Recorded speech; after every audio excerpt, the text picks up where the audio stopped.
Is the Roland Cube series still relevant as a modeling and practice amp solution? That's what I'll be checking out today. At 130 euros, which is roughly the same in dollars. It sure doesn't cost a lot, so let's check it out. Hello and welcome to another video with me, Elmo J. Karjalainen, and you can call me this guy if my name is tricky to pronounce. Yes, indeed, today we're looking at the Roland Cube 10GX, and yes, it's a small, compact practice amp solution that costs only 130 euros here, or 31 euros here in Europe, which would be roughly, I think, $140, but I don't know what it goes for. In the States, you can let me know. I remember ages ago when Roland came out with the Micro Cube. I think that was a real game changer as far as practice amps go. The Micro Cube is still around, although it also has a newer version of it. I prefer the classic version. But the Cube 10 is slightly bigger, but it's still not big, so this could potentially be even better than the Micro Cube in many ways, because it has a slightly bigger speaker, a slightly bigger enclosure, and all that. So let's see what it does. It has a 3-band EQ, it has 3 amp models, clean, crunch and lead. You can change those with the app. The built-in models are, the clean is based on a JC or Roland Jazz Chorus. The lead is based on a rectifier. The crunch is based on a 1987 Marshall. Basically what I have there. That's the classic stack, the same thing that they have in the Micro Cube and all the other cubes, or basically almost all of the cubes. But you can load in different amps if you want. Now I'm going to be checking out the amps that I have here today, but the other amps, because that will give us a rough kind of idea of what it sounds like.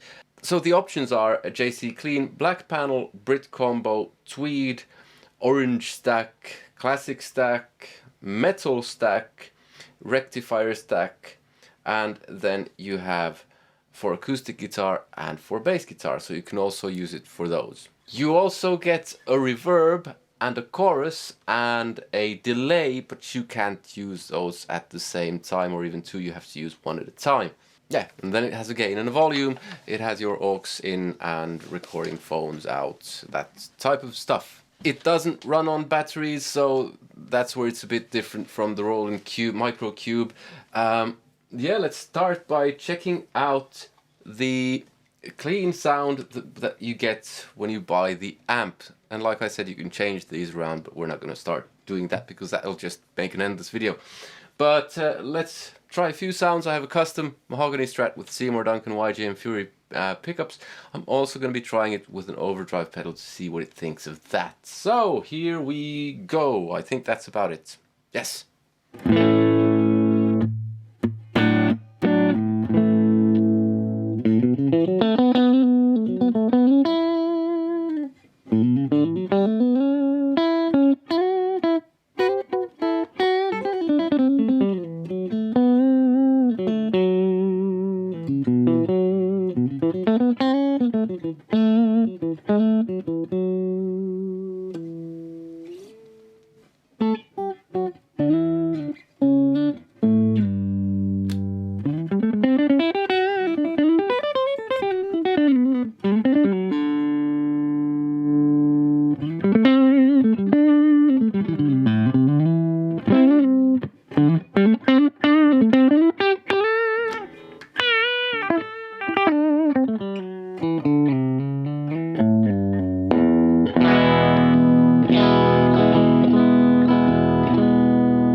Add chorus. The chorus, the effect button is basically just one knob with a couple of different options. So you get chorus. There's not really much you can do with that.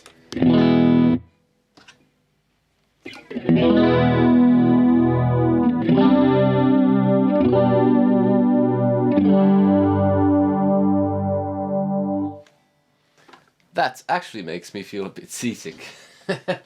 And then you have your 3-band EQ, so you can EQ stuff to taste. So if you want more bass and less treble, let's say I added middle and bass and less treble.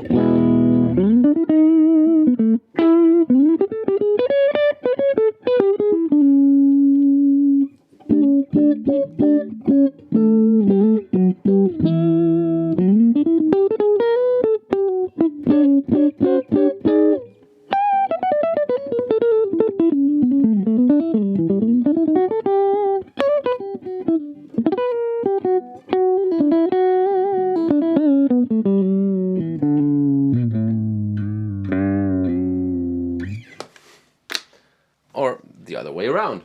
Drop bass and add treble.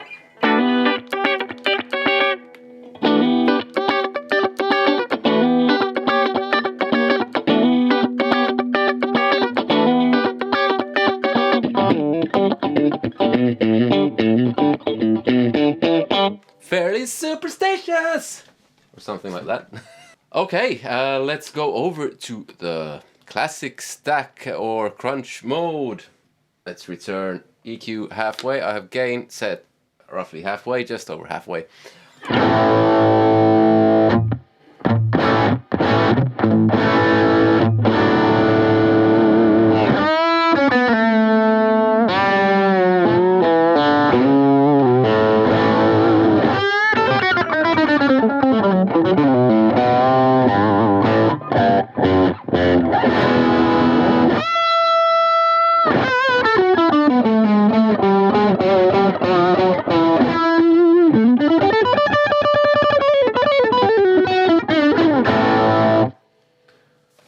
Okay, let's tweak the EQ. It's a bit dark.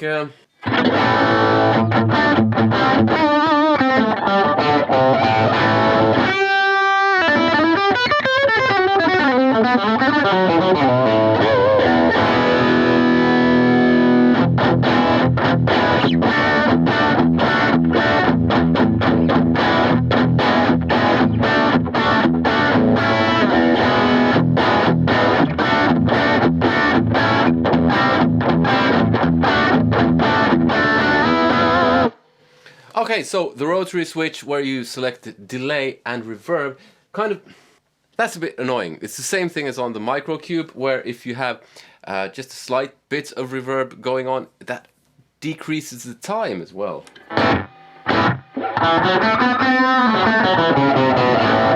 That basically only affects time, so there's not really much you can do about level, which is a bit of a bummer. I would prefer it if they had a tap tempo switch and a level for whatever.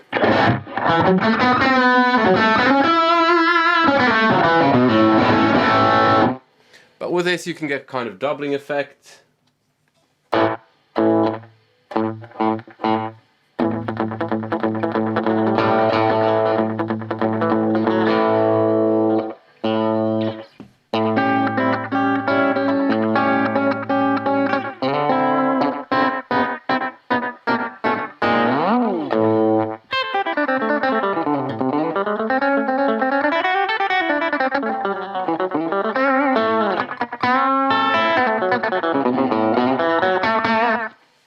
That type of thing. And then you add more.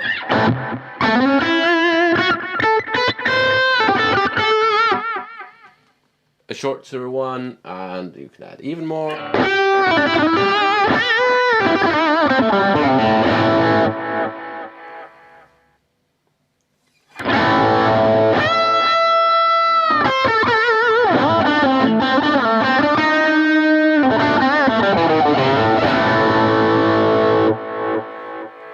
Okay, so let's see how much gain this thing does on the crunch channel.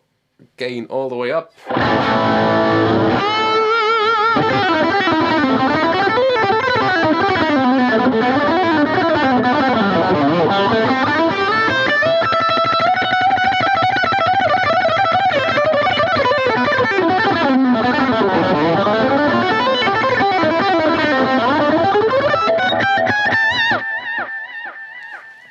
Okay, I also have Strymon Riverside Overdrive that I set to kind of a clean boost, so I have drive all the way down and level all the way up. So, because I use the Micro Cube that I have at home, I have a clean boost in front of it just to push it a bit more. Yeah, let's see what that sounds like.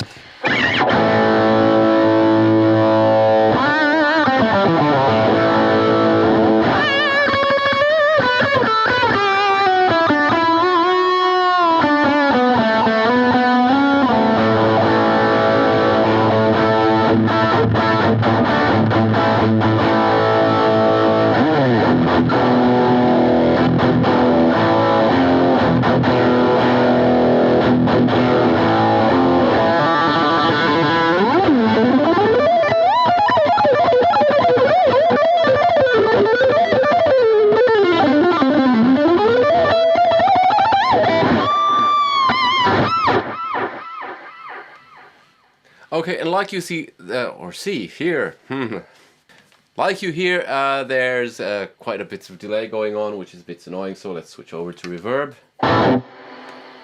Yeah, a bit nicer.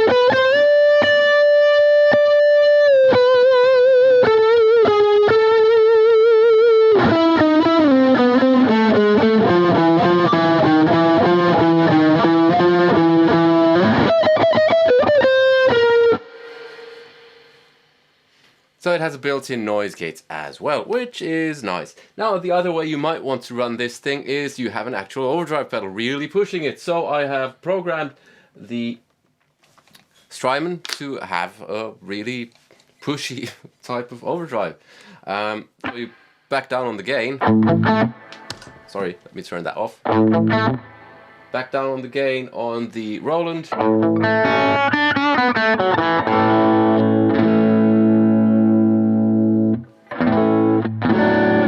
And then you add an overdrive pedal.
Okay, so that's roughly what it sounds like. Let's go over to the Fryer section and I'll change guitars at this point.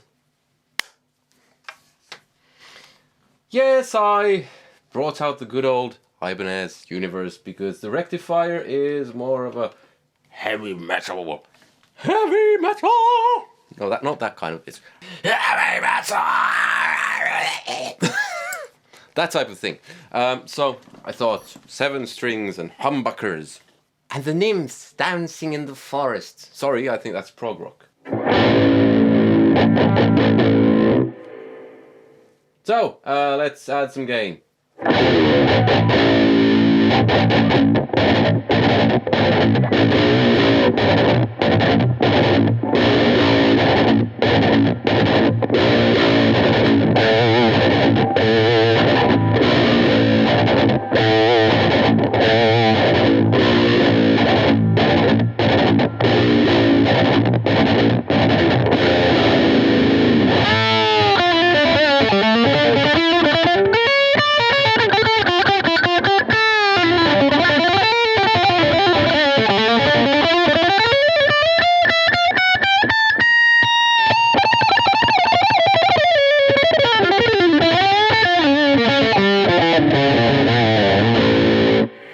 Okay, I have gain halfway. I haven't really opened volume that much. Bass set just under halfway, middle just over halfway, and treble all the way up.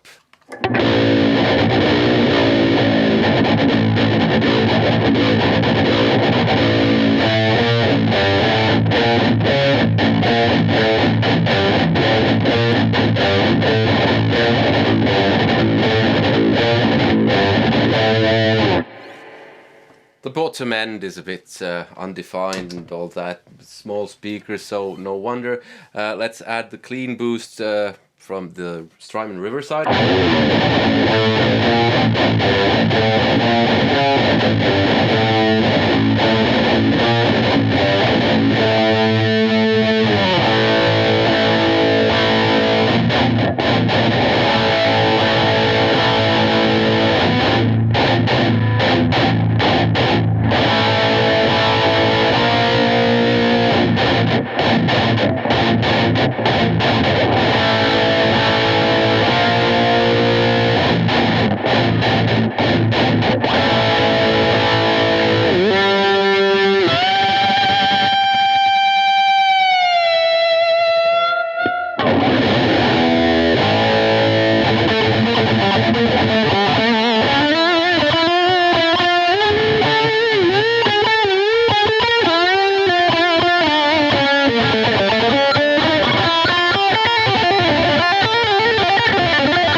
Drop the delay.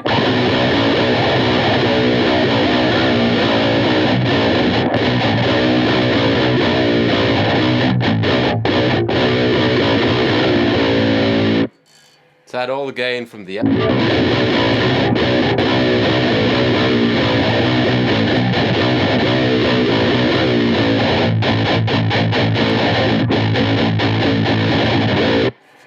Okay. What do I think? Yes, again, pros and cons. It's, I mean, it sounds quite good for a 130 watt euro modeling amplifier. I like the classic stack, but it's a bit dark. I actually like the rectifier in this version. I absolutely hate it in the classic Roland Micro Cube, but in this one it's okay. The lows are a bit undefined, I think. Yeah, but I mean, 7-string guitar through that kind of speaker, yeah, it's not gonna really, don't think it'll work. The effects section could be better, but then again, it's not horrible. 3-band EQ, which is nice.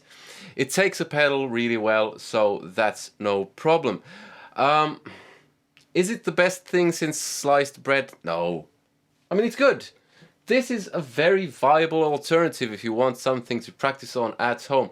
And somehow I like this more than the Katana, but if you get a Katana 50, it's way bigger than this. It's a bit more flexible and all that, but it costs a bit more as well. Yeah, I mean, just as a starter amp, I think this is great. If you need something to practice with at home, I think this is very good. I think it beats the Vox Adios, ADO, Audio, I don't know how to say that. The Yamaha THR, I think it beats that one. I like it more than the Blackstar ID Core. Yeah, I think this is a very good amp, especially considering the money, but it's not brilliant. So, that's the verdict. Now, I really like the Cube series. I've even recorded something with it. I can leave a link in the description to a song on Spotify with the Roland Cube 80, so you can hear it in an actual proper mix. And a friend of mine recorded a solo for one of my songs. I'll leave that as well. So you can check those out on Spotify if you want to hear. The friend of mine used the Micro Cube, so you can check out that. Yeah, I mean, I like this. So if you want to watch more of my amp reviews, there's a playlist here somewhere. Click like if you liked the video, subscribe if you haven't already, hit that bell notification thing, comment, let me know what you thought, if you have any better alternatives than this one. And join me on Patreon because you get all of my music. I mean, you can download it, and if you don't like it, you don't have to pay. You get a bunch of exclusives that you can't get anywhere else. And yeah, I hope to see you there. So take care. See you in another. See you in another one. Take care. Goodbye.